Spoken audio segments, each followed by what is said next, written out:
Prithviraj നായകനാവുന്ന horror ചിത്രം എസ്ര ഫെബ്രുവരി 10 release ചെയ്യും. നവാഗത സംവിധായകനായ ജയകൃഷ്ണൻ സംവിധാനം ചെയ്യുന്ന സിനിമ കൊച്ചിയിലെ ജൂത സംസ്കാരവുമായി ബന്ധപ്പെട്ട വിഷയങ്ങളാണ് ചർച്ച ചെയ്യുന്നത്. പൃഥ്വിരാജിന്റെ ഹൊറർ ത്രില്ലർ എസ്ര ഫെബ്രുവരി 10 തിയേറ്ററുകളിലെത്തുകയാണ്. നവാഗതനായ ജയകൃഷ്ണനാണ് സംവിധാനം. രഞ്ജൻ എന്നാണ് പൃഥ്വിരാജ് അവതരിപ്പിക്കുന്ന കഥാപാത്രത്തിന്റെ പേര്. എസ്ര എന്ന സിനിമ മലയാളികൾക്ക് വ്യത്യസ്തമായ കാഴ്ചാനുഭവം നൽകുമെന്ന് പൃഥ്വിരാജ് കൊച്ചിയിൽ പറഞ്ഞു.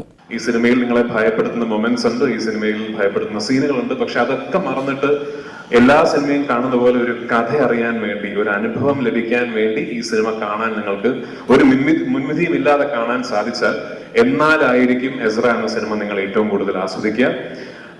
ഒരു കാര്യം ഞാൻ ഉറപ്പു തരുന്നു, നിങ്ങൾ കണ്ടു പഴകിയ ഒരു സിനിമ അനുഭവമായിരിക്കില്ല എസ്ര എന്ന സിനിമ.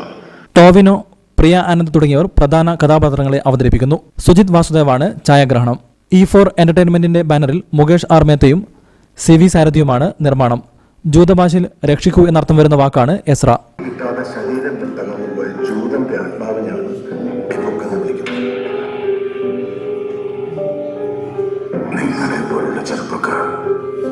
ഇതൊക്കെ വിശ്വസിക്കുന്നല്ലോ. നീ പറഞ്ഞതൊക്കെ ഇവിടെ സംഭവിച്ചതിന്റെ യഥാർത്ഥ ഉറവിടം എനിക്ക് ഏറെക്കുറെ മനസ്സിലായി വരുന്നുണ്ട്.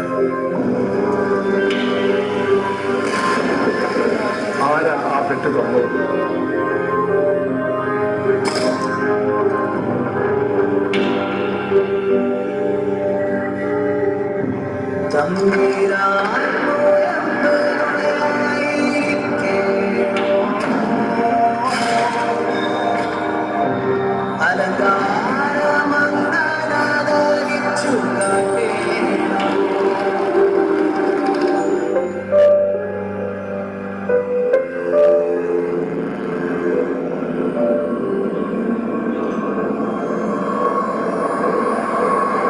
Four TV news, Kochi.